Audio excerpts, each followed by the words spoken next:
Those in political leadership do not want alternative views.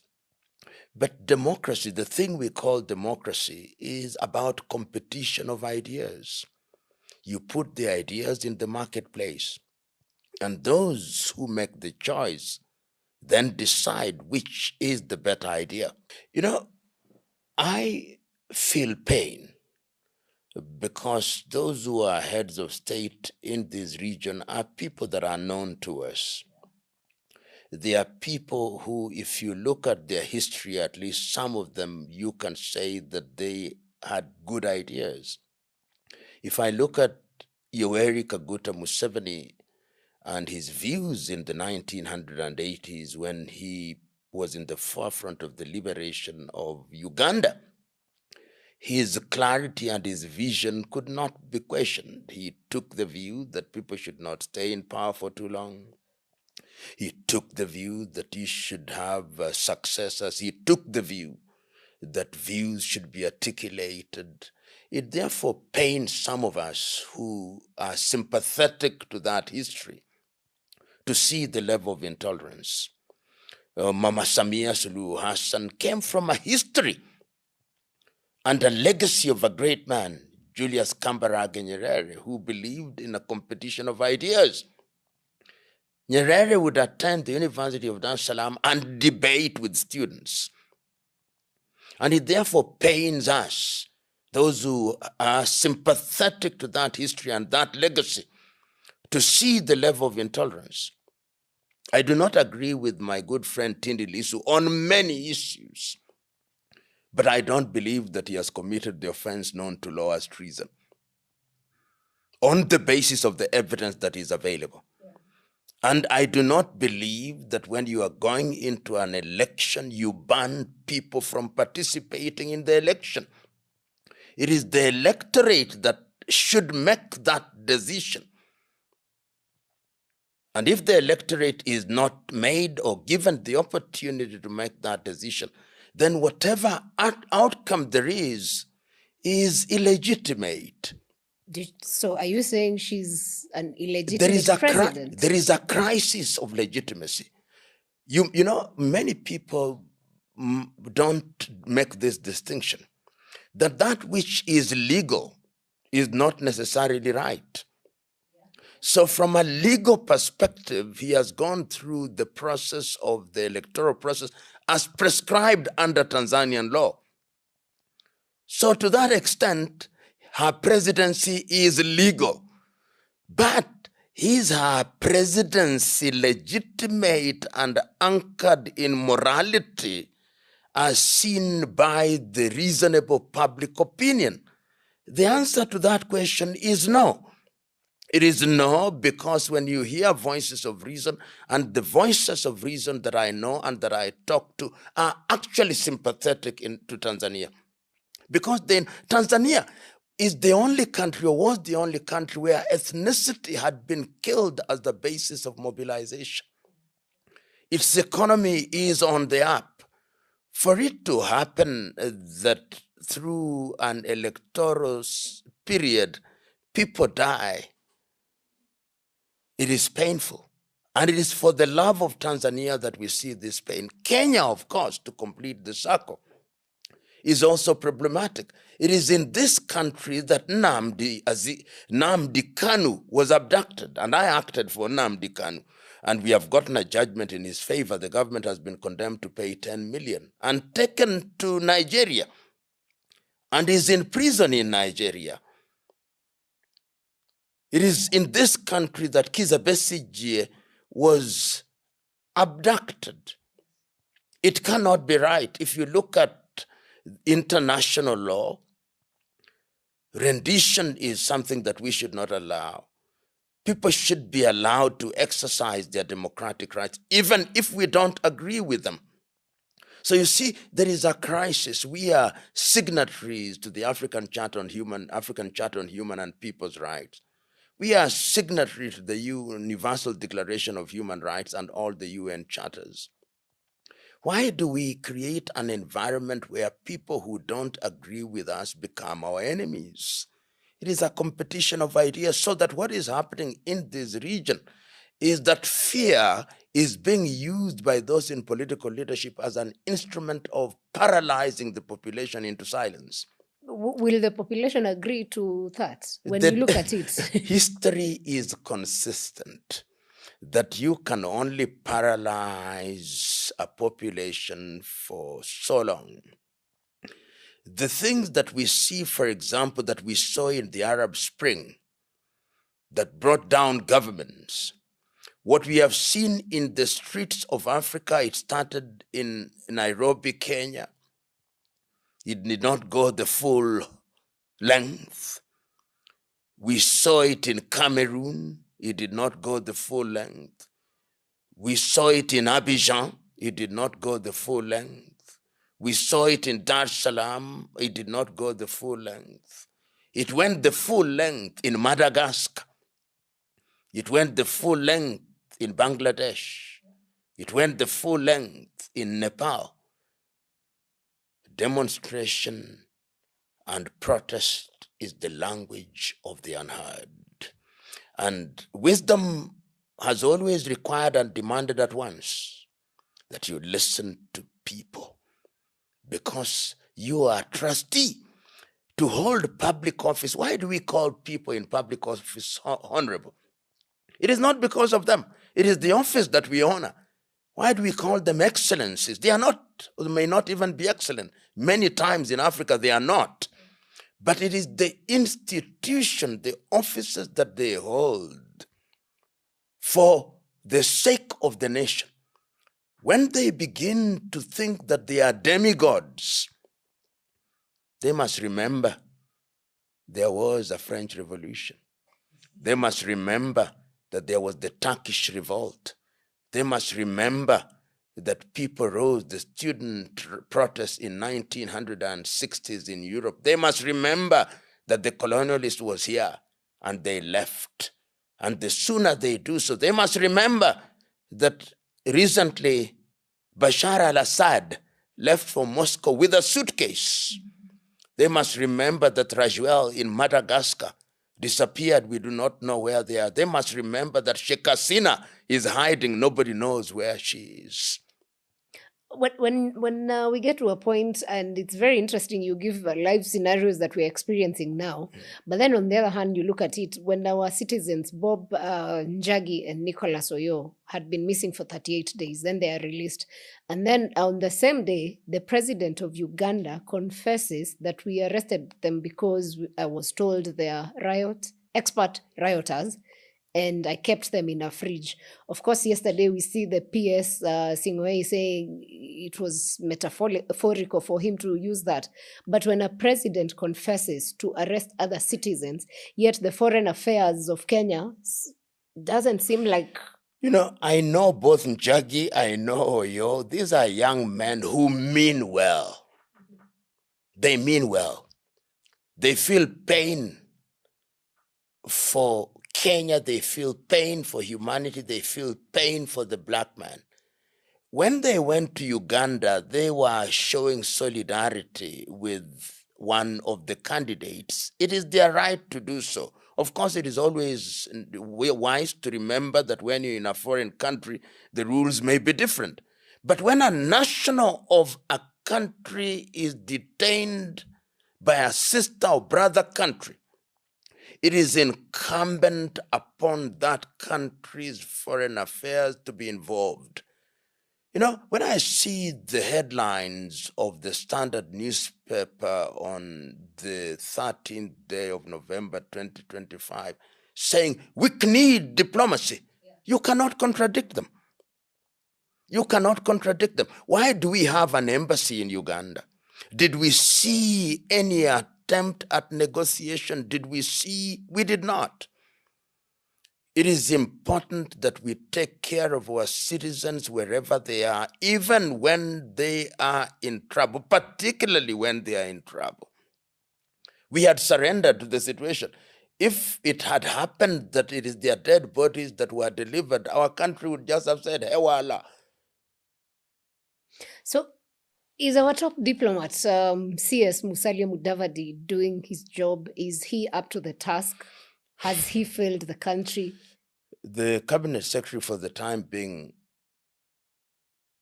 Mr. Musali Mudavadi, is somebody that I know. But I'm afraid to say that he has not discharged his functions to the best of the expectations of the people of Kenya. What would be the limitations? Or what would I be do, that you is know, holding him? the question is, what is our foreign policy as a country? We may have papers that say this is our foreign policy, but diplomacy has a history to it. If you look at history, why do countries have foreign envoys? Countries have foreign envoys as number one, as a demonstration of the good relationship with the countries in which they are credited. Countries have envoys for purpose of ensuring that their citizens in those spaces are protected. The cabinet secretary in the Kenyan arrangement is the chief diplomat. The ambassadors are appointed, of course, as the representatives of the head of state, and they're expected to protect their citizens. We want to hear them. This country has had foreign ministers who came out and articulated things on behalf of the Republic of Kenya firmly. I remember Munywa Wayaki discharging his functions firmly. I remember Robert Ouko. And whether you disagreed with them or not, they occupied those positions with dignity, and they were heard and they were respected. I'm nostalgic about those days. But today, and I know, and I am involved in a number of cases of Kenyans who are outside and are suffering outside of the Republic of Kenya, and you ask for assistance, not even an acknowledgement letter is written to you. We've even lost citizens in Tanzania. And nobody appears to be bothered. We have citizens in Dubai who are detained. Nobody is talking about them. We have citizens in the United States of America. Nobody is talking about them. And one therefore wonders, why do we have these individuals who are paid using taxpayers' money in those spaces? There is no shortage of Kenyans who can discharge this function. And when we speak as we do, then we are vilified and demonized. And they use the Kiswahili word, wachache wasiotosheka. How can we be satisfied when we can see that pain is being visited upon our kith and kin? We cannot be satisfied. We cannot afford that luxury.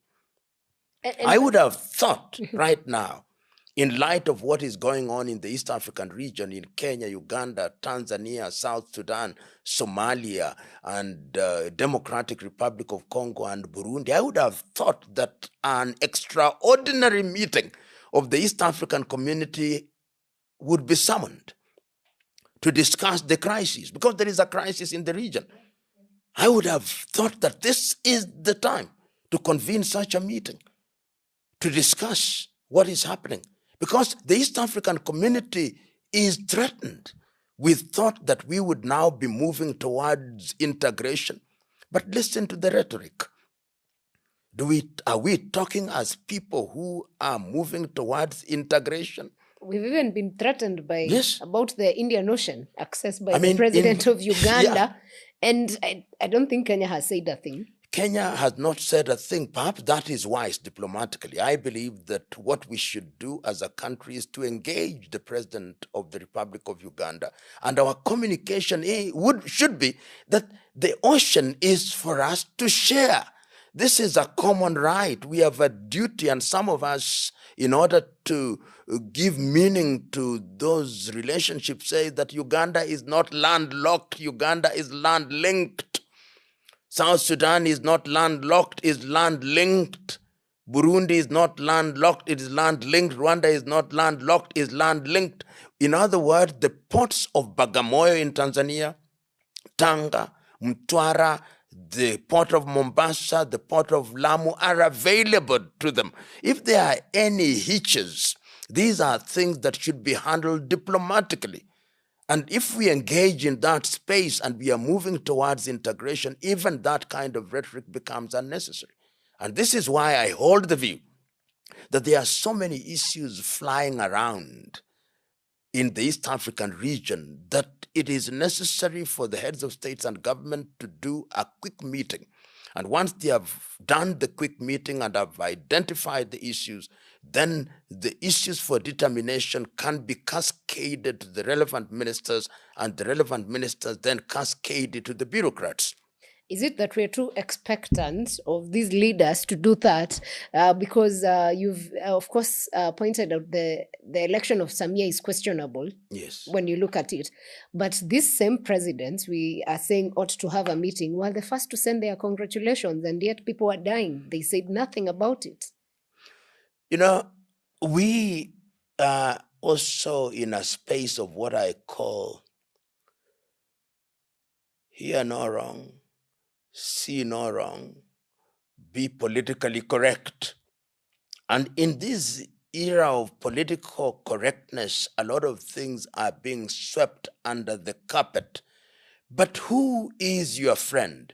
He or she is your friend who tells you that you have made a mistake. Because if you have a friend that does not tell you the mistakes you have made, then you don't need enemies. And that is, in my view, the space in which we find ourselves. Mama Samia Suluhu Hassan, whom I know and respect, will have it very difficult to even travel outside of Tanzania. It will not be easy because the environment is being created in which wherever she will be going, there'll be people who will be questioned. And I travel across the continent of Africa and I read the sentiments across the continent of Africa. They are not favorable. So the first thing that would have done would be to say, yes, you have an election. Perhaps we cannot take it back, but engage the opposition. Release everybody who is in detention. Because governance sometimes requires forgiveness. Release all of them. Enter into negotiations with them. Begin the process of constitution review so that Tanzanians have a conversation. Mwalimu Julius Kambarage Nyerere said it many years ago, that the moment you stop listening to the people, that is the moment you expose yourself to danger. The moment you dismiss your population as nincompoops who have nothing to offer, that is the moment you begin to lose it. The moment you begin to believe that you have a monopoly of knowledge and wisdom and that you cannot be advised, that is the moment you begin to lose it. And history is consistent. It has examples. So we must have the moral courage to speak the truth and let the chips fall where they are and where they may. And you know, when you are a speaker of the truth, you don't need to rehearse. It is liars who rehearse. Speakers of truth just speak the truth because they mean well, even when it does not appear as if they do. Do you think she means well? Because you're saying they ought to have had conversations before. Yes. But just the other day, the deputy party leader of Chadema had been arrested again, I think on Monday, Tuesday. John Heche, and released. When they were released, they were asked what happened. They were saying they didn't even question us. There was nothing major. So when you look at it, how is this presidency, this term going to be like for her? In my view, if it continues in this way, it's going to be very painful. Because when you are in a space where you are not engaging those who you consider to be your opponents, your political opponents are not your enemies. You are all talking about the same country, just the perspective. Some people think the country should be run this way in matters agriculture, in matters health, but otherwise you are working towards the benefit of the same country. But if you consider your political opponents as your mortal enemies, then you end up being paranoid. You see enemies emerging from every corner, even when they are not there. You begin to have enemies, real and imagined. And when you are in that space, then you are in a very dangerous space. And that is why it is incumbent upon those who mean well for these conversations to begin in earnest. In this country, to our credit, whenever we have found ourselves in such situations, whenever we were on the brink, we have had these painful conversations. In 2007, 2008, the country was on the brink, and we had painful conversations.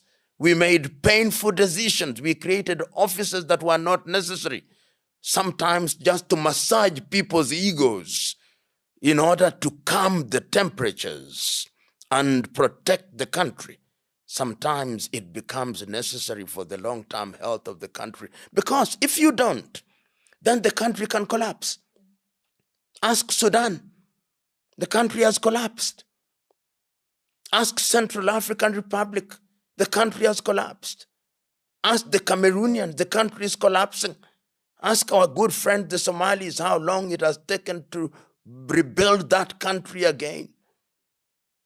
So there are examples, but it is tragic that it appears that we do not learn anything from history and examples that are before us.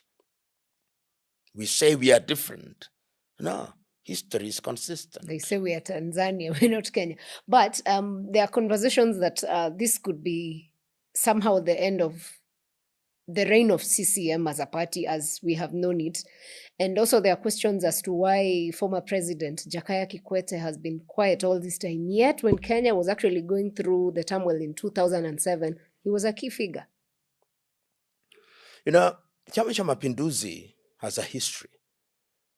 And you remember that Chama cha Mapinduzi has its origin in the union between TANU, Tanganyika African National Union, of Mwalimu Nyerere at that time, and Afro-Shirazi of Sheikh Amani Abeid Karume in 1964.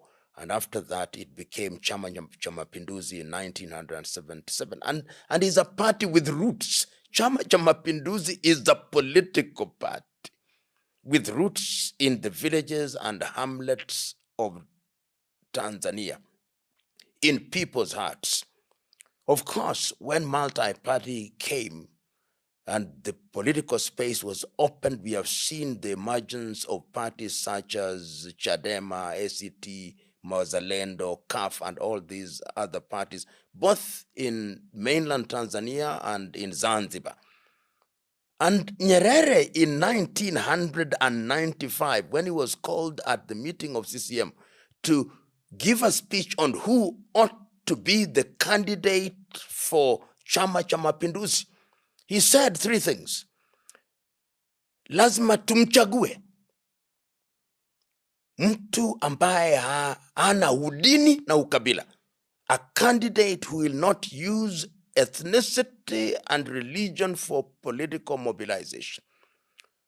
Lazima tumchague mtu ambaye ataipiga vita rushwa. Somebody will fight corruption. And he's made these words, which are taken from the Arusha Declaration. He said, rushwa ni adui ya nchi, sitatoa wala sitapokea. Corruption is the enemy of the nation. I'll not give and I'll not receive. And he warned them that if we do not have that candidate within Chama cha Mapinduzi, that candidate will come from somewhere else.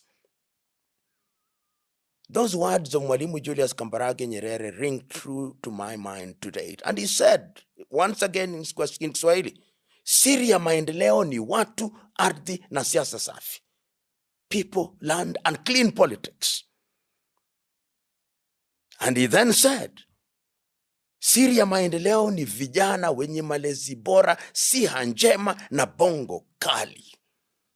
Young people who are well-bred and are sharp. He said this thing, and Tanzanians know. They are playing those snippets in Tanzania even now. But unfortunately, to answer your question directly, CCM has now been shaken, but it's still a party that you cannot dismiss. CCM is in the tradition of African National Congress. Which They was don't also collapse. shaken. They are shaken, but they don't collapse immediately. It is in the tradition of Frelimo in Mozambique. They are shaken, but they don't collapse immediately. They are in the tradition of SWAPO in Namibia. They can be shaken, but they don't collapse. In tradition of MPLA in Angola, the tradition of ZANU-PF in Zimbabwe, because they have credentials over a long period. But you must have a sense of history. And that is what brings me to your question about Jakaya Mrisho Kikwete, who, as a former president, retired president, who was very present in attempts at negotiation. Many Tanzanians are asking, where is Jakaya? We want to hear Jakaya's voice. And many are speculating that perhaps he has been too intimately involved, quietly. And that is why he's not coming out. But I want to give him the benefit of doubt. Jakaya, come out. Nyerere used to say, you are not successful until your successor succeeds.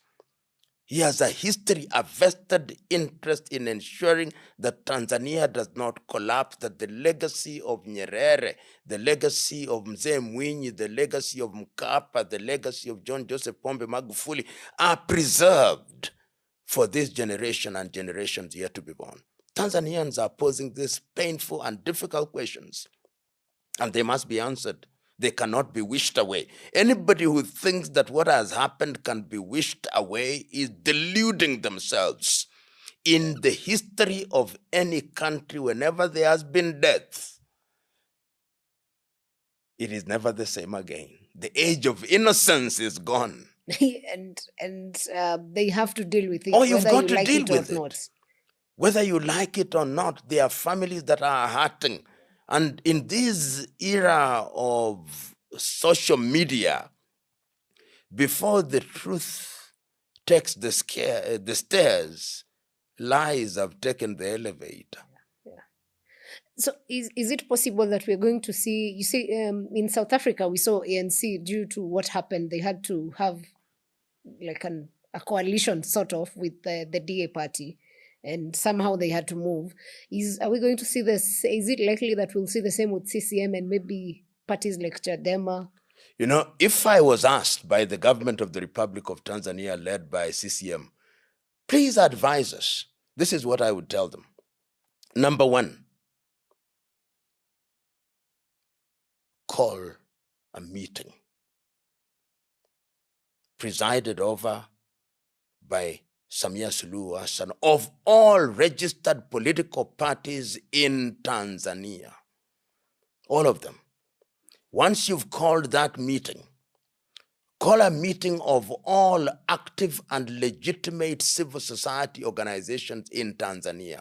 Have a meeting with them. Call a meeting of all organized religious societies in Tanzania. Have a meeting with them. Once you've done that, get into a government of national unity. It happened in Kenya, it happened in South Africa, it happened in Zimbabwe. Once you have done so, release anybody who has been arrested on politically related charges. Those who are criminals, deal with them. The criminals deal with, but any person who has been arrested on politically related charges, release them. After you have done that, now go back to what the opposition has been talking about, that the Tanzanian constitution needs to be dealt with. Remember that under Tanzanian law, there is no opportunity to go to court, which is unfortunate and ought to have been done. Because if there was that avenue, then the opposition would have gone to court. We would now be listening to the arguments in court as to the legitimacy or otherwise of the electoral results. You start this process and give yourself time. You say, we are going to do this constitution for the next 2 years. Once we do this constitution for the next 2 years or maximum 3 years, then on the basis of that, in the following year, we create structures that have been created under the constitution. And in the 4th year, earlier than the next scheduled election. We call elections on the basis of the new constitution. And I, Mama Samia Suluhu Hassan, will not offer myself for re-election. History will remember him in a totally different way, and historians and even his perceived political enemies will forgive him.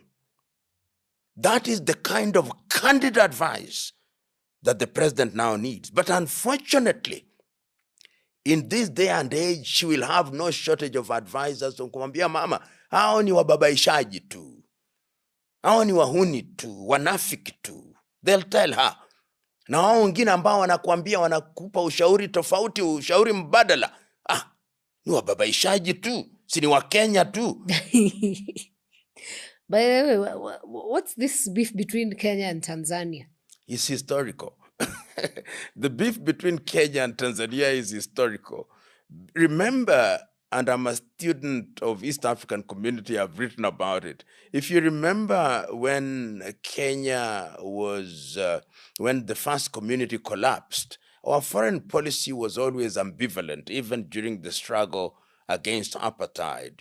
While Tanzania had clarity and was in the frontline states, ours was ambivalent. Kenya and Malawi were not quite clear.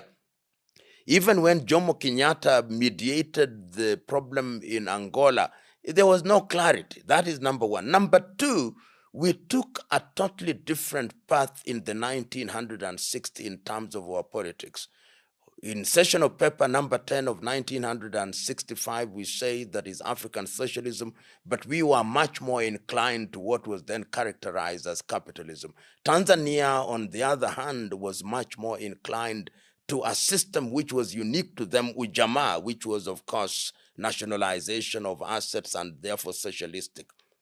And then we appeared as if, on average, we are arrogant and contemptuous of others.